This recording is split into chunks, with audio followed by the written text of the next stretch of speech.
ಗುರು ಬ್ರಹ್ಮ ಗುರು ವಿಷ್ಣು ಗುರುದೇವೋ ಮಹೇಶ್ವರ ಗುರು ಸಾಕ್ಷಾತ್ ಪರಬ್ರಹ್ಮ ತಸ್ಮೈ ಶ್ರೀ ಗುರುವೇ ನಮಃ. ಈ ದಿನ ಶ್ರೀ ಸೋಮೇಶ್ವರ ವಿದ್ಯಾಲಯ ವಿದ್ಯಾಸಂಸ್ಥೆಯಲ್ಲಿ ಗುರು ಪೌರ್ಣಿಮಾ ದಿನಾಚರಣೆಯನ್ನು ಆಚರಣೆ ಮಾಡ್ತಾ ಇದ್ದೇವೆ. ಈ ದಿನಾಚರಣೆ ಭಾರತೀಯ ಸಂಸ್ಕೃತಿಯಲ್ಲಿ ಅತ್ಯಂತ ಅಮೋಘವಾದದ್ದು ಮತ್ತು ತುಂಬ ಬೆಲೆಗೊಳ್ಳುವಂಥದ್ದು. ಯಾಕಂತಂದರೆ ಪ್ರತಿಯೊಬ್ಬ ಮನುಷ್ಯನಿಗೂ ಸಮಾಜದಲ್ಲಿ ಬದುಕಬೇಕಾದ್ರೆ ಗುರು ಅಂತಕ್ಕಂಥವ್ರು ಇರಲೇಬೇಕು. ಗುರು ಇಲ್ಲದ ಮನುಷ್ಯ ಈ ಜೀವನದಲ್ಲಿ ಯಾರೂ ಇಲ್ಲ. ಹಾಗಾಗಿ ಗುರು ಅಂತಕ್ಕಂಥವ್ರು ಭಾರತೀಯ ಪರಂಪರೆಯಲ್ಲಿ ಸನಾತನ ಧರ್ಮಗಳಿಂದ ಬಂದಂತಹ ಈ ವೇದ ವ್ಯಾಸರು ಅಂತ ನಾವೇನು ಹೇಳ್ತೀವೋ ಅವರ ಜನ್ಮದಿನ ಇವತ್ತು. ಇಡೀ ಮಾನವ ಸಂಕುಲಕ್ಕೆ ಅವರು ಗುರುವಾಗಿದ್ದಾರೆ. ಯಾಕೆ ಅಂತಂದರೆ ಮಹಾಭಾರತವನ್ನು ರಚನೆ ಮಾಡಿರ್ತಕ್ಕಂಥವರು, ಸನಾತನ ಒಂದು ಋಗ್ವೇದ, ಯಜುರ್ವೇದ, ಸಾಮವೇದ, ಅಥರ್ವವೇದ ಅಂತಕ್ಕಂತಹ ವೇದಗಳನ್ನು ರಚನೆ ಮಾಡಿರ್ತಕ್ಕಂಥವರು ಮತ್ತು ವೇದ ಉಪನಿಷತ್ತುಗಳನ್ನು ರಚನೆ ಮಾಡಿರ್ತಕ್ಕಂಥ. ಆದ್ದರಿಂದ ಅವರ ದಿನಾಚರಣೆ ನಾವು ಆಚರಣೆ ಮಾಡ್ತಿದ್ದೇವೆ. ಈ ಕಾಲಘಟ್ಟದಲ್ಲಿ ಬರ್ತಾ ಬರ್ತಾ ಬದಲಾವಣೆ ಆಗ್ತಾ ಬಂದು ಶಂಕರಾಚಾರ್ಯರು, ಮಧ್ವಾಚಾರ್ಯರು, ರಾಮಾನುಜಾಚಾರ್ಯ ಅಂತಕ್ಕಂಥವ್ರು ದೊಡ್ಡ ಗುರುಗಳು. ನಂತರ ಬರ್ತಕ್ಕಂಥವರು ಅದಕ್ಕಿಂತ ಮುಂಚಿತವಾಗಿ ರಾಘವೇಂದ್ರ ಸ್ವಾಮಿಗಳು, ಸಾಯಿನಾಥ ಸ್ವಾಮಿಗಳು ಅಥವಾ ಪ್ರಭುಗಳು, ಗುರುಗಳು ಅಂತ ನಾವು ಏನು ಹೇಳ್ತಿದ್ವೋ ಆ ಒಂದು ಅರ್ಥದಲ್ಲಿ ದತ್ತಾತ್ರೇಯ ಗುರುಗಳು, ಇವರೆಲ್ಲರೂ ಕೂಡ ಸಮಾಜದಲ್ಲಿ ಒಂದು ಸುಧಾರಣೆ ತಂದಂತಹ ಗುರುಗಳಿವರು. ಗುರುವಿಲ್ಲದ ಜೀವನ ಯಾರು ಸಕ್ಸಸ್ ಆಗೋದೇ ಇಲ್ಲ. ತಾಯಿ ಎಲ್ಲ ಕಲಿಸುತ್ತೆ, ಮೊದಲ ಪಾಠಶಾಲೆ ಅಂತ ಹೇಳ್ತೀವಿ ಮನೆಯನ್ನ, ಆದರೆ ಎಲ್ಲವನ್ನ ಕಲಿಸೋಕ್ಕೆ ಸಾಧ್ಯ ಇಲ್ಲ. ತಂದೆಯೂ ಸಹ ಗುರುವಾಗಿರ್ತಾರೆ, ಆದರೆ ಎಲ್ಲವನ್ನು ಕಲಿಸೋಕ್ಕೆ ಸಾಧ್ಯ ಇಲ್ಲ. ಎಷ್ಟು ಜನ ತಂದೆ ತಾಯಿಗಳು ಎಲ್ಲವನ್ನು ವಿದ್ಯಾಭ್ಯಾಸ ಮಾಡೋಕ್ಕೆ ಸಾಧ್ಯತೆ ಇಲ್ಲವೇ ಇಲ್ಲ. ಹಾಗಾಗಿ ಗುರುಕುಲ ಅಂತಕ್ಕಂಥದ್ದು ಇನ್ನೂ ಬಂದಿದ್ದಂಥದ್ದು. ಆ ಗುರುಕುಲದಲ್ಲಿ ಮಕ್ಕಳನ್ನು ಅವರ ಒಂದು ಸುವರ್ದಿಗೆ ಕೊಟ್ಬಿಡ್ತಿದ್ರು. ಅವರೆಲ್ಲ ವಿದ್ಯಾಭ್ಯಾಸವನ್ನು ಕಲಿಸ್ಕೊಟ್ಟು ಅವರ ಜೀವನದಲ್ಲಿ ನಡೆಸೋದಕ್ಕೆ ಕಲಿಸ್ಕೊಡ್ತಾ ಇದ್ರು.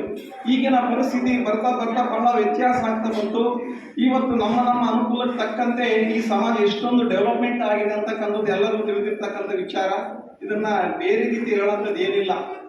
ಆ್ಯಕ್ಚುಲಿ ಹೇಳಬೇಕು ಅಂತಂದರೆ ಗುರು ಅಂತಕ್ಕಂಥದ್ದು ಎಷ್ಟು ಪ್ರಮುಖವಾದ ಒಂದು ಪಾತ್ರವನ್ನು ಜೀವನದಲ್ಲಿ ವಹಿಸ್ತಾನೆ ಅಂತಂದರೆ ನೋಡಿ, ಪ್ರತಿಯೊಬ್ಬರು ಕೂಡ ನಮಗೊಬ್ಬ ಮಾಸ್ಟರ್ ಇದ್ರಪ್ಪ, ನಮಗೊಬ್ರು ಮೇಡಮ್ ಇದ್ರಪ್ಪ, ಅವರೆಲ್ಲ ವಿಚಾರವನ್ನು ಹೇಳ್ತಿದ್ರಪ್ಪ ಅಂತ ನೆನೆಸ್ಕೊಳ್ತೀವಿ ಇಲ್ವೋ.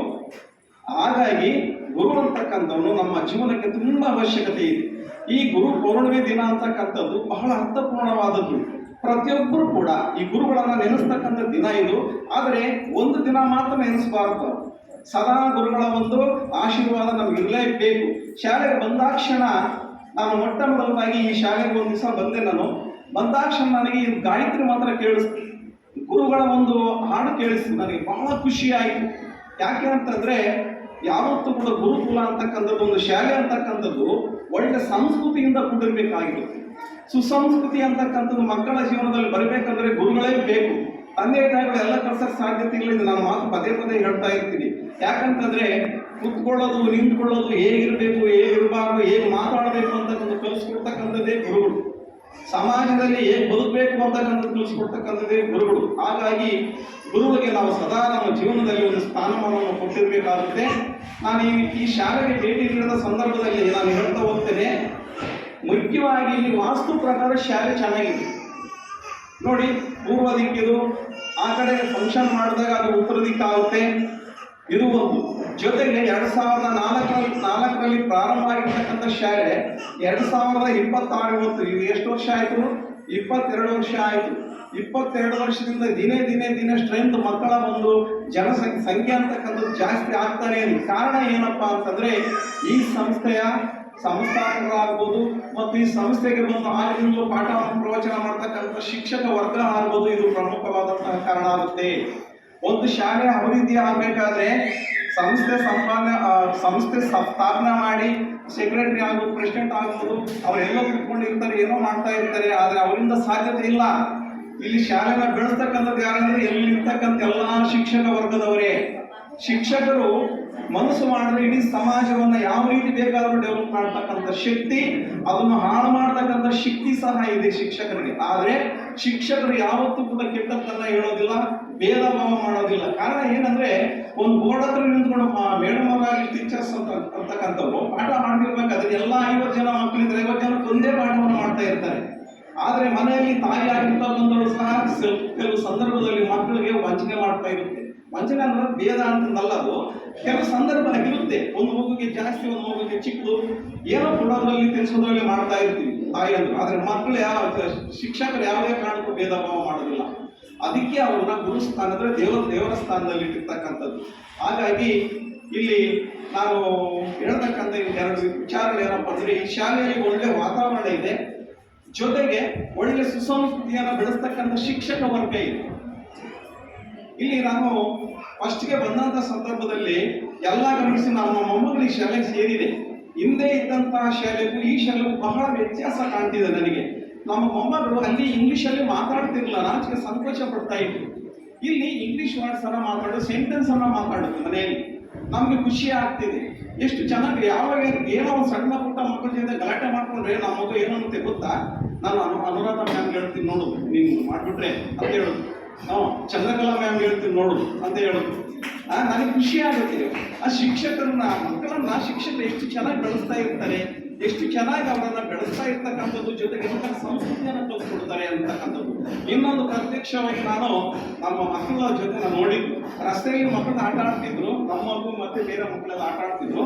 ಈ SSLC ವಿದ್ಯಾರ್ಥಿಗಳು ಸ್ವಲ್ಪ ತಡವಾಗಿ ಬರ್ತಾರಲ್ಲ, ಅವ್ರಿಗೆ ಸ್ಪೆಷಲ್ ಕ್ಲಾಸ್ ಟೆಸ್ಟ್ಗಳು ಏನೋ ಮಾಡ್ತಾ ಇರ್ತೀರ. ಅವ್ರು ಲೇಟಾಗಿ ಬರುವಾಗ ಆ ಮಕ್ಕಳು ನೋಡ್ಬಿಟ್ಟು ಅಣ್ಣವ್ರು ಬಂದ್ರು, ಸೈಡಿಗೆ ಬನ್ನಿ ಅಂತ ಹೇಳ್ಬಿಡ್ತಾರೆ. ಇದು ಸಂಸ್ಕೃತಿ ಯಾರು ಕಲಿಸ್ಕೊಡೋದು ಹೇಳಿ?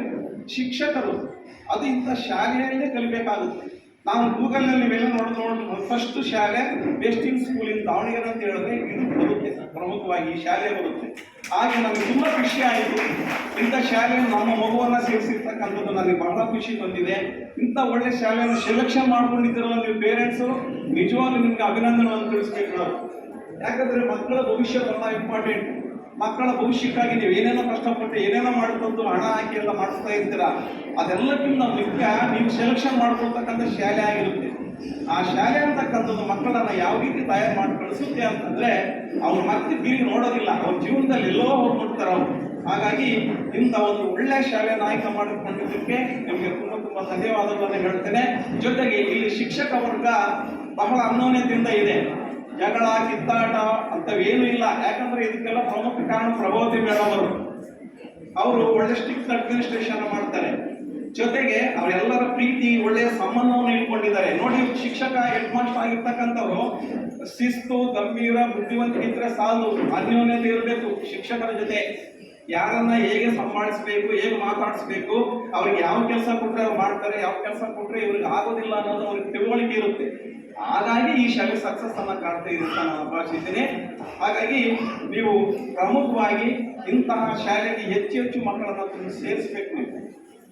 ಯಾಕಂದ್ರೆ ಮಕ್ಕಳ ಭವಿಷ್ಯ ಇಂಪಾರ್ಟೆಂಟ್ಗೋಸ್ಕರವಾಗಿ ನಾವು ಈ ಒಂದು ಕೆಲಸವನ್ನು ಮಾಡಬೇಕಾಗಿರೋ ನನಗೊಂದು ತುಂಬಾ ಖುಷಿ ತಂದಿದೆ ಶಾಲೆ.